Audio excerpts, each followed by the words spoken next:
আমাদের একটা রুটিন দেখা সাক্ষাতের মধ্য দিয়ে আজকে আমরা আমাদের বিশেষ করে দুই জেলার যারা আমাদের বিধায়করা রয়েছেন, কুচবিহার থেকে আমাদের কুচবিহার দক্ষিণ বিধায়ক সম্মানীয় নিখিল রঞ্জন দে, তুফানগঞ্জ থেকে আমাদের মালতী রাভা রায় মহাশয় আছেন, শীতলকুচি থেকে বরেন্দা ছিলেন, উনি ট্রেন ধরতে চলে গেছেন যেহেতু কলকাতা যেতে হবে, এবং আমাদের কুমারগ্রামের বিধায়ক মনোজ ওরাম মহাশয় আছেন, এবং আমাদের যেহেতু দুটা জেলা এবং দুই জেলার সভাপতি আছেন, আমাদের অভিজিৎ বর্মন মহাশয় আছেন কুচবিহার জেলার সভাপতি, এবং ভাই মিঠু দাস আমাদের আলিপুরদুয়ার জেলার সভাপতি। আর এর আগে আমরা ডিআরএম সাহেব সাথে ওনাদের আধিকারিকদের সাথে আমরা কথা বলেছি, যেহেতু বিভিন্ন বিধানসভাতে বিভিন্ন ধরনের সমস্যা থাকে, কোথাও আরবি সমস্যা, কোথাও আপনার ওভারব্রিজের সমস্যা, কোথায় স্টপেজের সমস্যা, তো নিজ নিজ বিধানসভার এলাকাতে আমাদের সকল বিধায়ক নিজের প্রস্তাবগুলো রেখেছেন যে কোথায় আমাদের ট্রেন লাগবে, কোথায় স্টপেজ লাগবে, কোথায় আরবি লাগবে, সমস্ত জিনিস ডিআরএম সাহেবের কাছে তুলে ধরেছেন। এবং আমি আমার লোকসভা এলাকাতে যেখানে যে যে জিনিসগুলো দরকার আছে, যেমন তুফানগঞ্জে অনেক মানে ট্রেন লাইনও নেই এবং ট্রেনের স্টপেজগুলো নেই, সেখানে যাতে নতুন কোনো লাইন একটা তৈরি করা হোক এবং স্টপেজের ব্যবস্থা করা হোক। কুচবিহারে যে স্টেশন হচ্ছে সুন্দরভাবে হোক এবং আরও নতুন ট্রেন সেখান থেকে, কেননা আমরা বলেছি যে সমস্ত দক্ষিণ ভারতগামী ট্রেন আসাম থেকে গুয়াহাটি থেকে আসে, আর আমাদের এখান থেকে পেশেন্ট গেলে তারা সিট পায় না। তাই আমাদের দাবি আছে যদি আলিপুরদুয়ার থেকে একটা ট্রেন দক্ষিণগামী, সেটা বেঙ্গলোর হোক কিংবা চেন্নাই হোক, গেলে আমরা এখানে বেশি কোটা পাবো এবং অনেক কাজের সূত্রেও যায়। তো সেই জন্য আমরা একটা নতুন ট্রেন যাতে আলিপুরদুয়ার থেকে চালু হোক দক্ষিণগামী যাওয়ার জন্য। তারপরে দেখবেন যে কোর্ট দেরি পর্যন্ত চলে, অনেক কোর্টে কাজ করে জেলাতে কাজ করতে আসে, কিন্তু লাস্ট ট্রেন আলিপুরদুয়ার জংশন থেকে 3:15 আপনাদের কাঞ্চন, তারপরে কোনো ট্রেন নেই। এর মধ্যে একটা নতুন ট্রেন, স্পেশাল ট্রেন হয়েছে। আমাদের দাবি আছে যে যদি আলিপুরদুয়ার জংশন থেকে সেটাকে 5টার সময় করা হয়, তাহলে কি অনেক কাজকর্ম করে মানুষ পরেও কলকাতা যেতে পারবে এবং নিজের বাড়ি ফিরতে পারবে, সেটাও আমাদের একটা দাবি রয়েছে। কোন ট্রেন? কাঞ্চন তো 3:15-তে যায়, পরে আরেকটা নতুন ট্রেন এখানে দেওয়া হোক যাতে জংশন থেকে শিয়ালদা কিংবা হাওড়া যেতে পারে, সেটা একটা দাবি আছে আমাদের। পাশাপাশি অনেক যেরকম আমাদের বীরপাড়াতে ডোলোমাইটের শিফটিংয়ের ব্যাপার আছে, দীর্ঘদিনের দাবি আছে। এটা 7.16 একর জমিন আজ পর্যন্ত রাজ্য সরকার দিচ্ছে না। তো এর স্ট্যাটাস রিপোর্ট আছে, আমিও চিঠি লিখেছি, সিএমকে লিখেছি, প্রিন্সিপাল সেক্রেটারি ল্যান্ডকে লিখেছি, ডিএমকে লিখেছি।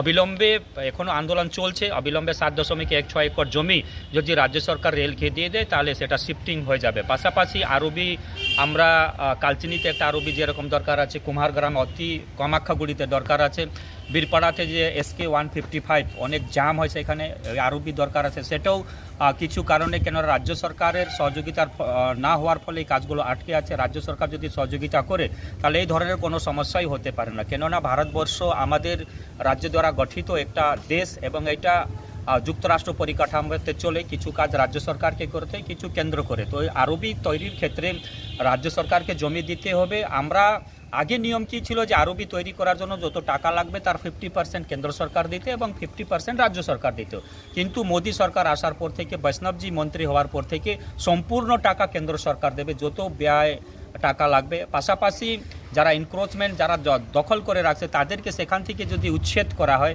তাদেরকেও ক্ষতিপূরণ বাবদ রাজ্য সরকারকে টাকা দেওয়া উচিত, সে টাকাটাও কিন্তু কেন্দ্র সরকার দিবে।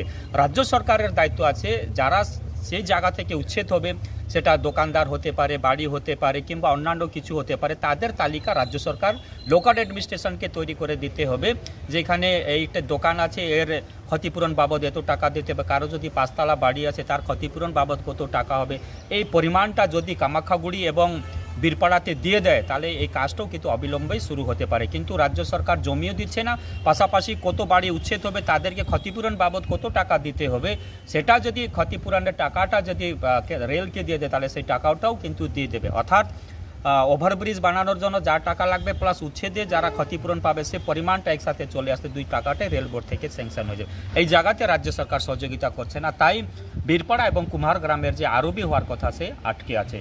তারপরে অনেক আমরা বলেছি যে তিস্তা তুরসাকে কামাখ্যাগুড়ি পর্যন্ত এক্সটেনশন করা হোক।